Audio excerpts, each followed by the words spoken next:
What up, everybody? I'm your host, JP. This is my co-host, Josh. Hey, everyone. And welcome back to another episode of the FIlmBros podcast.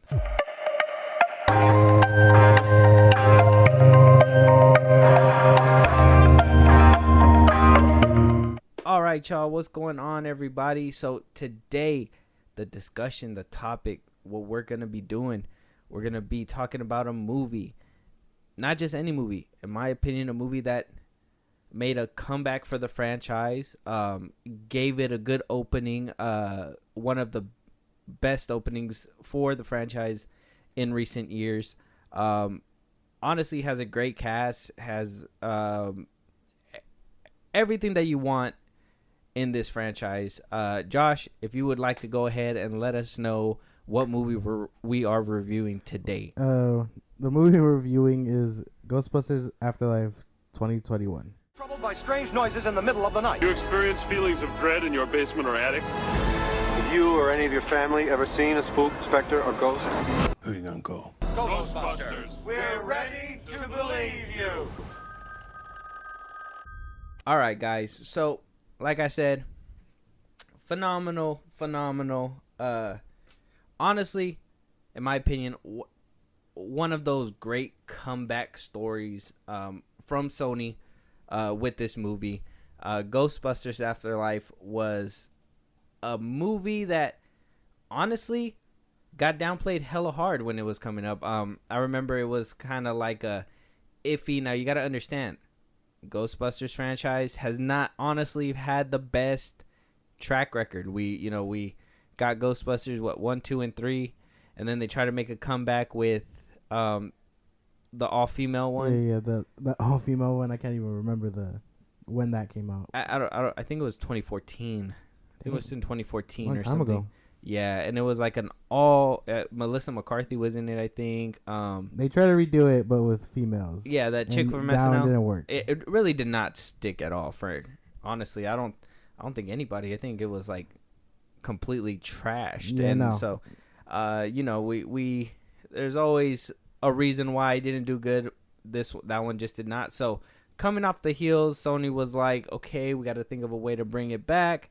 How do we breathe life into it? So they put Paul Rudd in the movie. So they wound up adding great cast, honestly, studded cast. We got Finn Wolfhard from Stranger Things, Paul Rudd, like I said, McKenna Grace, Celeste O'Connor. We got the OGs making a little return. Sigourney Weaver kind of made a little appearance. J.K. Simmons was in there for a little bit as well. On the tomato meter, this movie got a 63%, not certified fresh, but fresh as it is, I guess, with a 94% audience score. And we could agree with that, right? Yeah, I guess that sounds more of on the side that liked it. Critics, for some reason, critics suck. I'll say it. I don't really care. I've said it multiple times. They don't. I feel like they don't get what movies are because that system is probably outdated that they're using. But the audience score sounds about right because it was really good. It's a really good movie. Yeah, I would say a 94 would be meet in the middle. I would say a good tomato score for this movie probably would have been like a 85. But we'll see how we get to that point and what we do. Like I said, stellar cast. Now this movie, because of the poor reception that the last Ghostbusters got, didn't really have that great of a budget, but they did give them a pretty decent amount, and $75 million, nothing to sneeze at. 75 million is still a lot of money. A good blockbuster movie typically takes like about 90 to 100 million to even call itself a blockbuster movie. You know what I mean? But with a budget of $75 million, this movie wound up raking in $204.4 million worldwide. So, really came up with this installment, and automatically Sony said, "Hey, we're getting another one." And that one has a running title called Firehouse. It barely started shooting. It's in the middle of shooting right now. But yeah, I mean, deserve sequel, or what? What do you think? Oh, for From sure. what you've seen in this one? Well, for sure. I mean, I think this movie can, or this franchise can benefit from another maybe trilogy, whenever that comes out. A sequel sounds good though. I can't knock it for that. Sounds pretty good. Yeah, I'm sure they'll do a trilogy like usually Well, yeah, studios do, unless you're the Fast franchise. Oh well, Fast franchise doesn't do trilogies.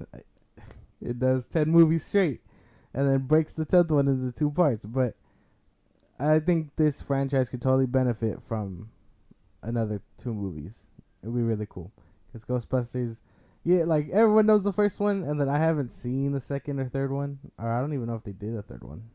But I haven't seen the other 2, is what I'm saying. Oh, you haven't seen the second and third? I've seen the original. Oh, okay. And that's about it. And then, so I understand the gist of it, of what was going on. I don't think it was too heavy to leaning on the other 2 or the OG trilogy, other than the first one, because they pretty much only mention the first one. Yeah. But I mean, yeah, I can really enjoy it if they do make more, because this was a fun time. Had fun watching this movie. Yeah, it was a great movie. I thought it was fun. So with that, we see the gang. We wound up following, just to give you guys a little bit of what the movie's about. We got the original crew that are basically following the events that happened in the second part, Ghostbusters 2. I guess they completely retconned the third one, or I don't even know if there's a third one technically. I don't know. I know there was an animated one. I gotta do my research on these Ghostbusters ones, but older movies. I know that they go off the second one to this one. There's a lot of callbacks to both movies within this movie. We see a family move into a house trying to discover what happened to their father. Wound up getting caught into some paranormal shit, and yeah, the movie goes on. Now, though I did like this movie, Josh, now that we can start diving a little bit deeper into this, though I did like this movie, I will say there was a couple things that didn't really flow well, I guess you could say. I mean, honestly, yeah, maybe a few things here and there. Nothing really too big, I don't think. Elaborate. Well, okay, spoiler. Well, let's go ahead and hit the good parts then. If there's not really too much bad for you, I don't want to shit on the movie so early. So let's hit those good notes. What do you think the good notes of the movie were? Oh man. Well, a lot of it was, I liked the story for most of it. The plot for me was really good. The characters were fine. I'm not too sure about what's his name? The teenage boy from Stranger Things. I don't know what Finn. it is. Yeah, I don't know what it is about him as an actor, but he kind of just, to me, I feel like he's always kind of playing that asshole for some reason. Mm-hmm. I don't know what it is, because even in Stranger Things, like in the first few seasons, I'm sorry, I know this is like a side tangent, but regarding his acting career, when he was young, he did fine, but in the fourth one, he's kind of a dick, and I don't know if that's kind of his shtick right now, because he was also kind of a dick in the It franchise too. So that's what his character was. So I don't know what it is, but his acting kind of rubs me the wrong way. He did fine in this one. The cast was fine. I really liked Paul Rudd. He was one of the highlights. I really enjoyed the nostalgia factor, I guess you can call it. You know what I mean? Like I know I obviously wasn't around when the first one came out, but watching this one really made me feel like, damn, they are really diving deep into the nostalgia, which is really great for a movie like this. It's like another legacy sequel that you can kind of really enjoy. Yeah.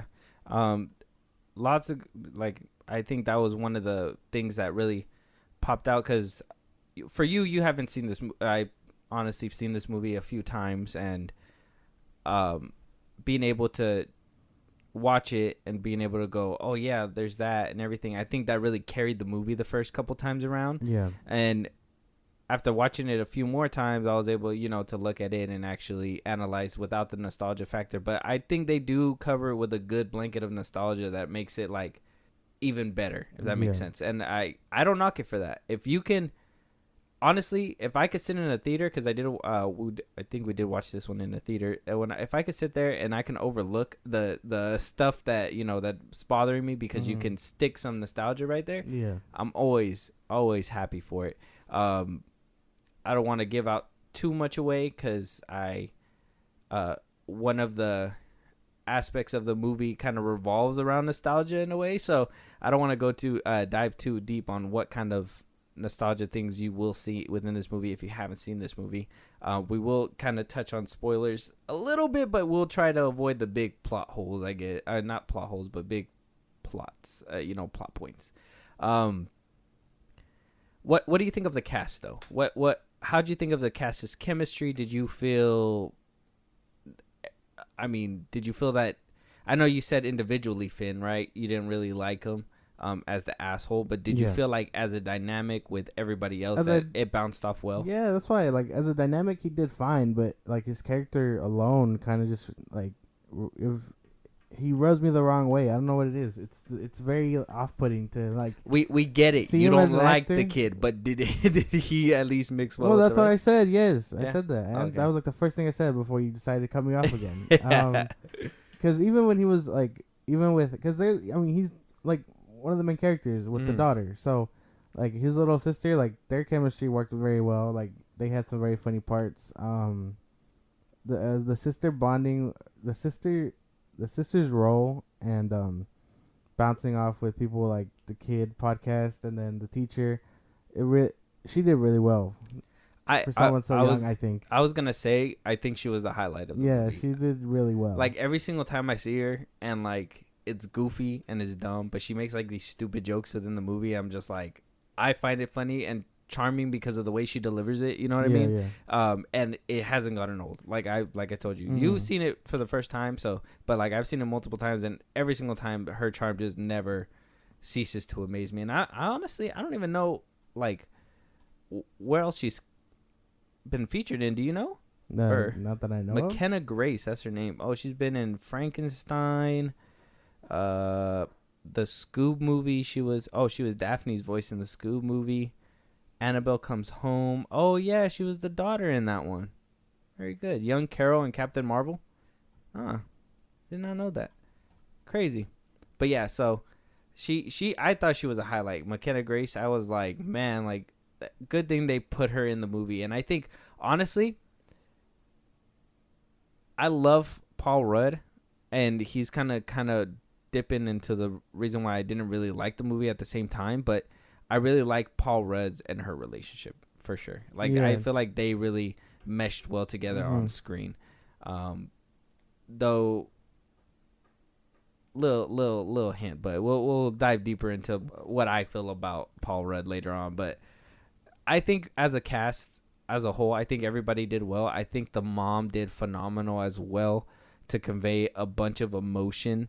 Having to feel anger towards, her father, but also juggle the responsibilities of a mom and do all these things. I honestly felt like every actor was playing the role 100%, and it was just I honestly don't think anybody missed throughout the movie. I think everybody hit every single note.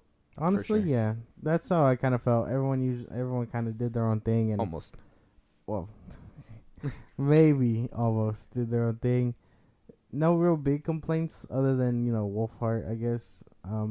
Because even everyone seemed to just like bounce off each other kind of well. So you can't really knock any of them for that, because they do well. If you can make believe that this kid and this actor are like real siblings, and that this kid can get along with another weirdo kid, like it's very nice.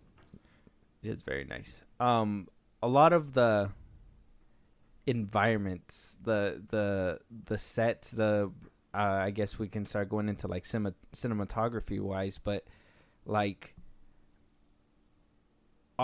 when I first watched the movie, I didn't think the whole dirt and when I was first sitting there when we seen that they were in the dirt and everything. I think the first scenes in the beginning, you see that setting at nighttime, and you see like dust coming up and everything. I'm like, this is not going to be a good setting for for a movie. You know what I mean? Especially yeah. when you want to try to capture beauty, I guess you can say. Mm. Usually when it comes to Ghostbusters, they're in New York City. You know what I mean? Very well lit. Very, even in the 2014 one with the girls, they were in New York City, where well lit.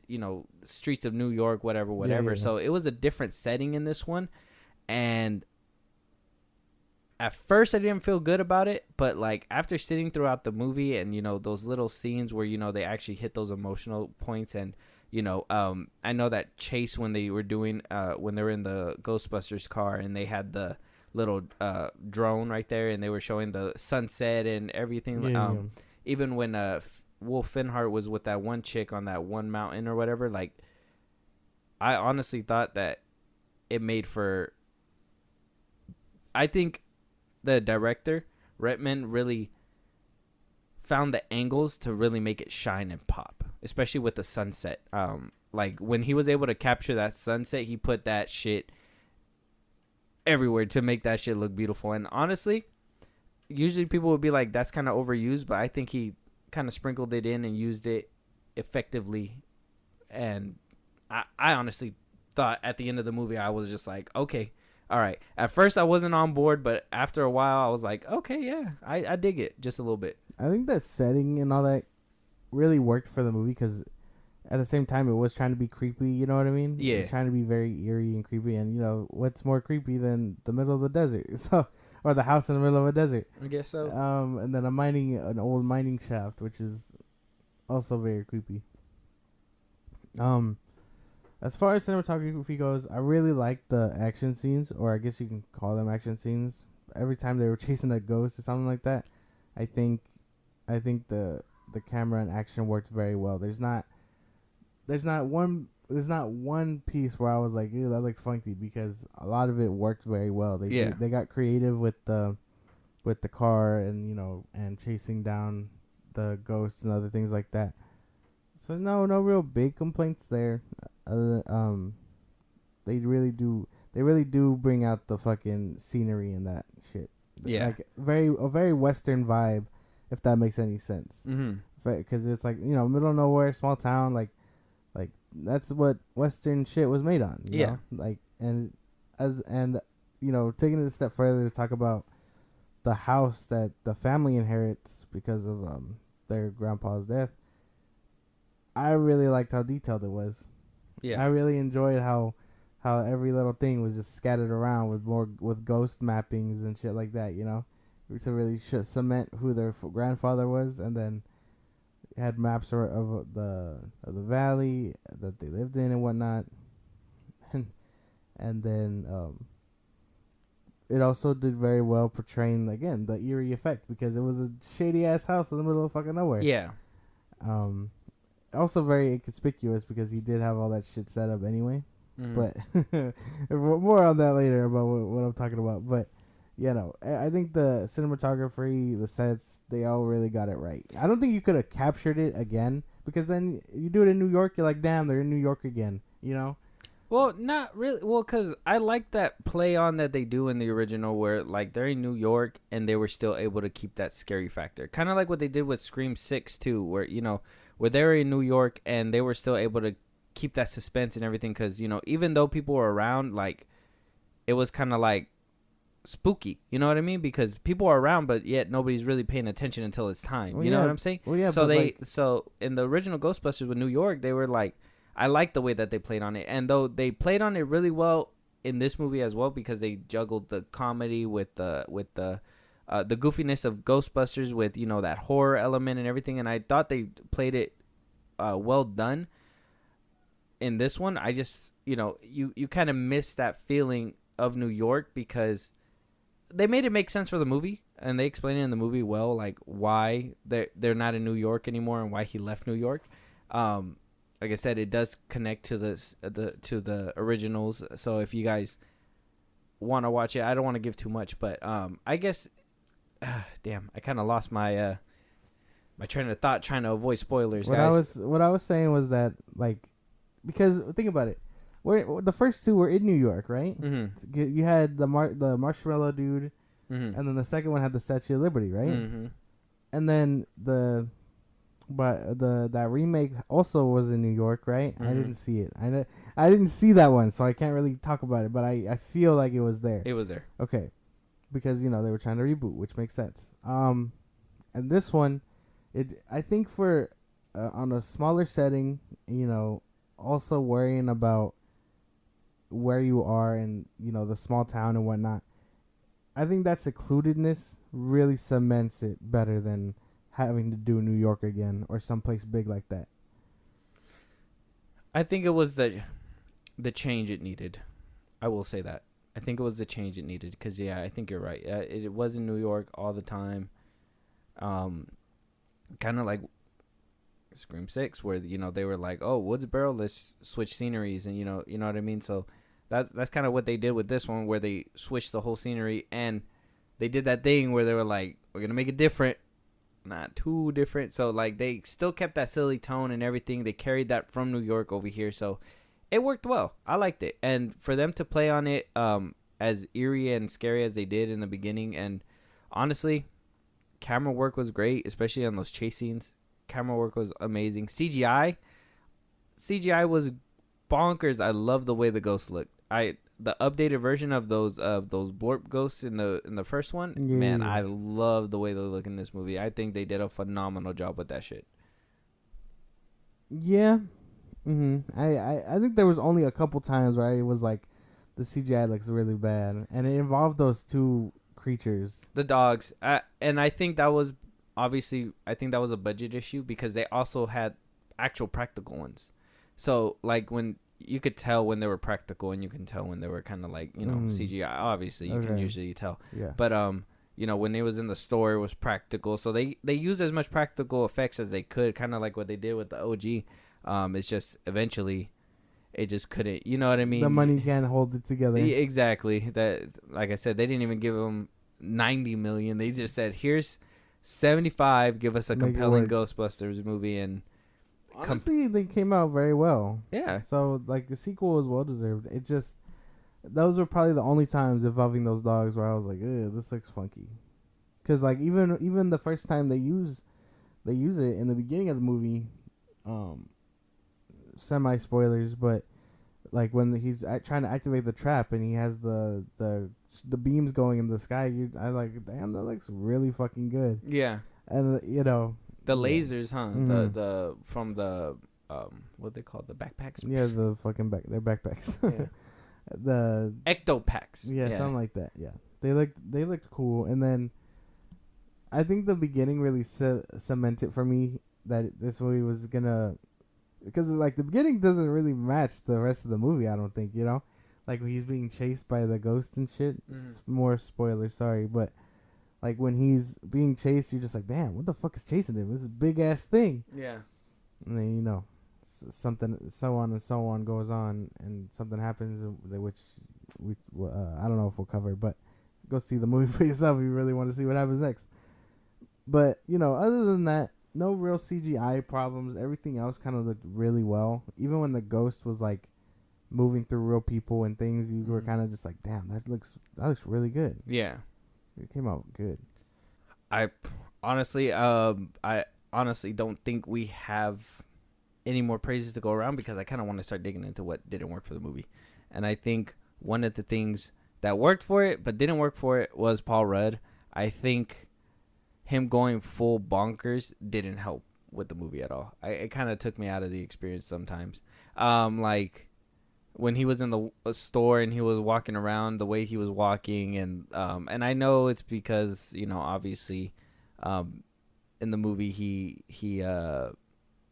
a ghost winds up taking over his body at the time, and so I kind of understand why they did it, but there was times where it was just too much for me. I was just like, oh, okay, I get it. They're trying to make him look goofy, but I just think he went too full bonkers, and I was just like, kind of went a little too far. Both of those things didn't really work for me though. Like I didn't enjoy that the dogs took over the Paul Rudd's character and the mom's character, and then they had to make them like mate and whatever else. Mm-hmm.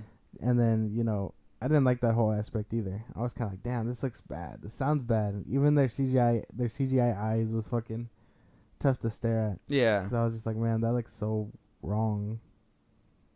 Paul Rudd's character to me was kind of without. I think he just needed a bit more depth because, like, I think there should have been more to him than he's a teacher, or he's a summer school teacher, and he's a fucking Ghostbuster fanboy. Mm-hmm. You know what I mean? Like I feel like there could have been more to him. He could have been real help, but the daughter was more of a scientist than he was. Yeah, and I felt like they just used him as like, where the daughter was being the scientist and that comedic relief in the beginning. I feel like Paul Rudd kind of took that from her and was just being the comic relief while she was doing all the scientist shit. If that makes sense.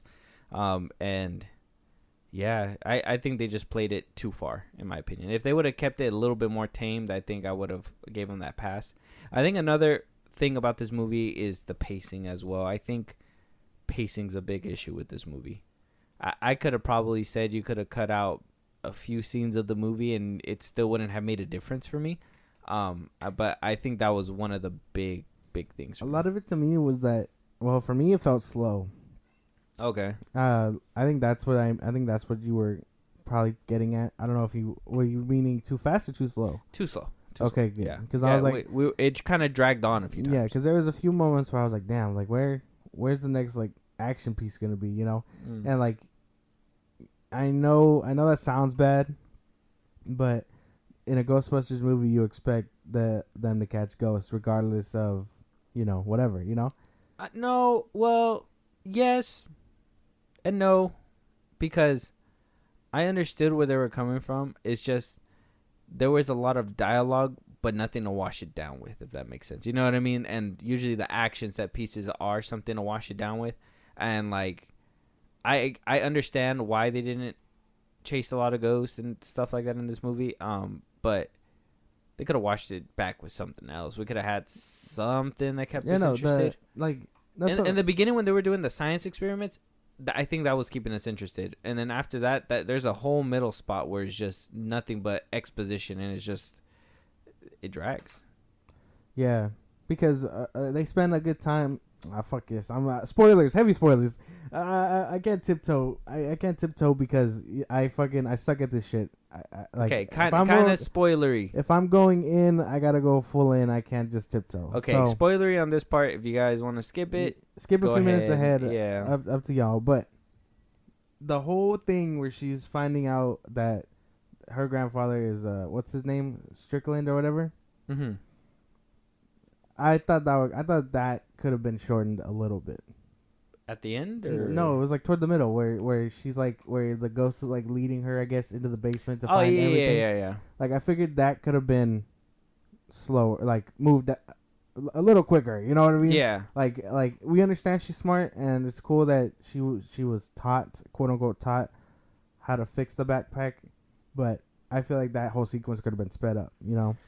Yeah, they could have sped it up. I think the sequence was crucial because it was, you know, to show that, you know, how she learned. But yeah, it could have been sped up. There was a lot of, what? Like, she's supposed to be smart and she's taking her time, and I'm just like, yeah, it's tough. Like, I know they set that up earlier too, and say that, you know, she doesn't believe in ghosts and whatnot, but you're technically playing chess with a ghost, so you should be catching on a lot quicker if you're that smart. You know? I mean, at one point, he flicks your shit off the table. So, I mean, at that point, what else can a ghost do to you?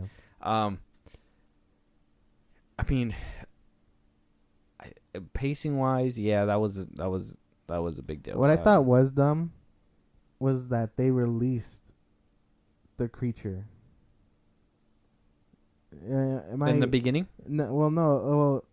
Yeah. When Paul Rudd is like, "Ooh, we found the trap. Let's open it," and I feel like that was kind of dumb. Like, I understand the curiosity, and, you know, he is a fanboy, and he was like, "Oh, let me see what it's like," but I feel like that was a cheap way to just move the plot forward because now you need something to happen. I will agree with that, kind of, because when I was sitting there, I was like, "This is dumb. Like, why are you? You know what I mean? If you believe that this is a real box, why even try to open it? In my opinion, because you know what's inside. You know what I mean? Mm-hmm. But I get curiosity kills the cat, and, you know, people check anyways. But like, I think that's just us not being able to suspend our disbelief and be like, somebody be that stupid to open that box. You know what I mean? I would have believed it more if it was like damaged or something in it. Then it got out. But no, to open it purposefully and then it escaped, that felt kind of lazy to me. Yeah. Yeah. I will say they did wash it down with comedy afterwards, so it didn't really get noticed too hard. No, I noticed it.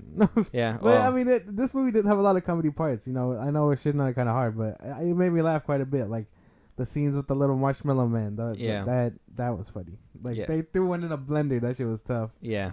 There was a lot of comedy with it. Yeah, it had a lot of funny moments. Damn. I was on a roll before I gave it praise. Yeah, no, because I didn't like how that shit happened. I didn't really like the dogs. I still can't really vibe with Wolfhard's character.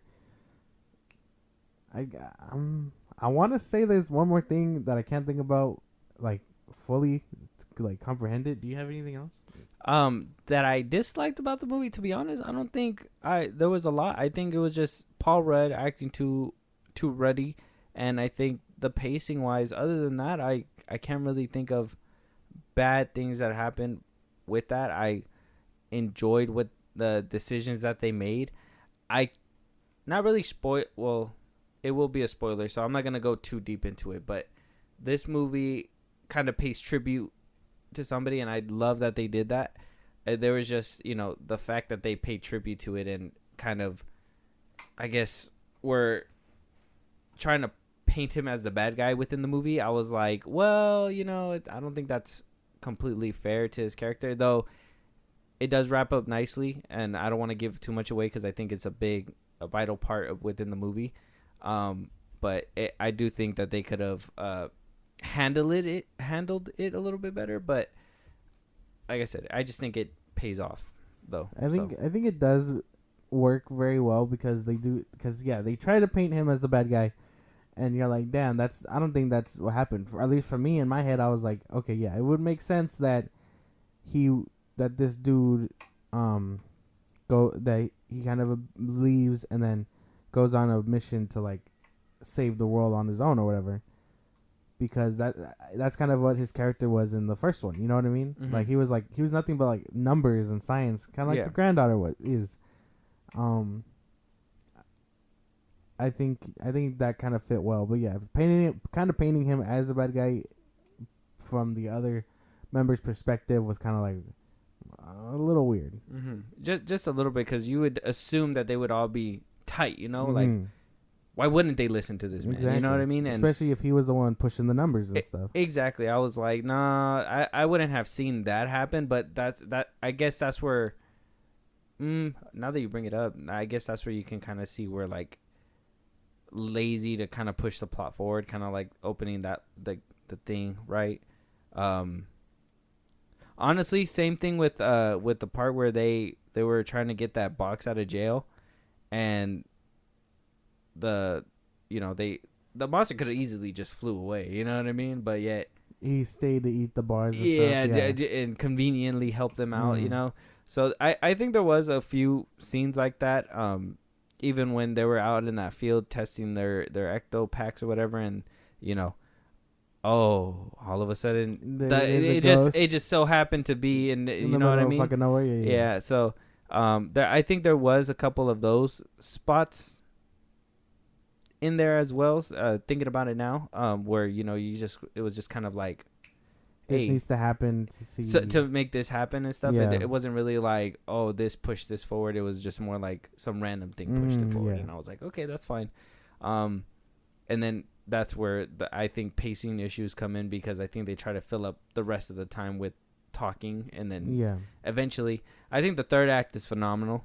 To be honest, I think the third act really just makes you forgive everything else, and I think it wraps this movie up in a bow to a point where I personally don't think a sequel is needed. I think this would have made a amazing legacy sequel and just kind of leave it as is. But if this is if that's the route they want to go, I know the original cast is coming back for the next one, the one that was in this movie. So depending on how they handle it, it could be really good, or it could be another bad mess. Because honestly, I think they wrapped it up nicely. Well, yeah, because I mean, like as far as legacy sequels go, this one did very well. Even with plot and characters involved, because even towards the end, another spoiler, but towards the end when they all come together, the OG crew, and you're like, damn, that's fucking cool. You know what I mean? And, they help save the day and whatnot.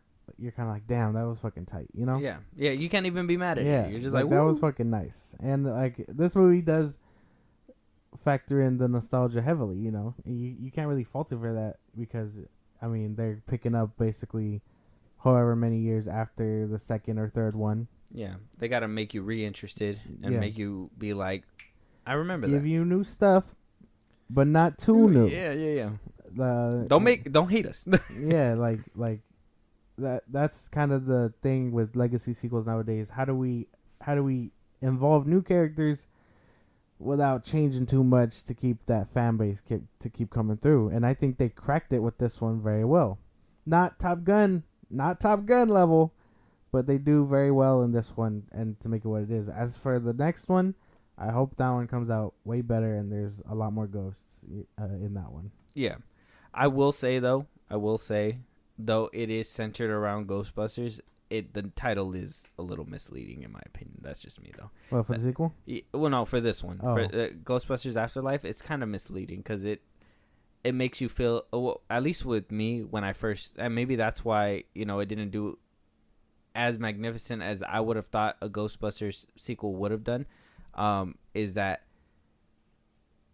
in the trailers, they played it heavily like, the Ghostbusters were going to be involved. Mm-hmm.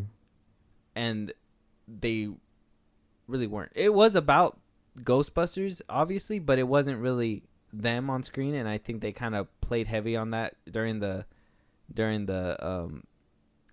campaign to, obviously the marketing and whatever. Yeah. And I was just like, well, after the movie, I was just like, they didn't need to name it Ghostbusters. There was no reason. They could have been like, oh, it's a Ghostbuster spinoff or something, you know what I mean, or whatever. But like, me personally, just a little bit of clickbaity for me. Well, I don't know, because I think I understood the premise pretty much after the beginning, the entry point, because it's basically everything that's coming up after Homeboy's death. So you're just like, well, to me it made sense. That's what I was getting at. Yeah, well, the Afterlife part I understood. It was the Ghostbusters part. He was a Ghostbuster.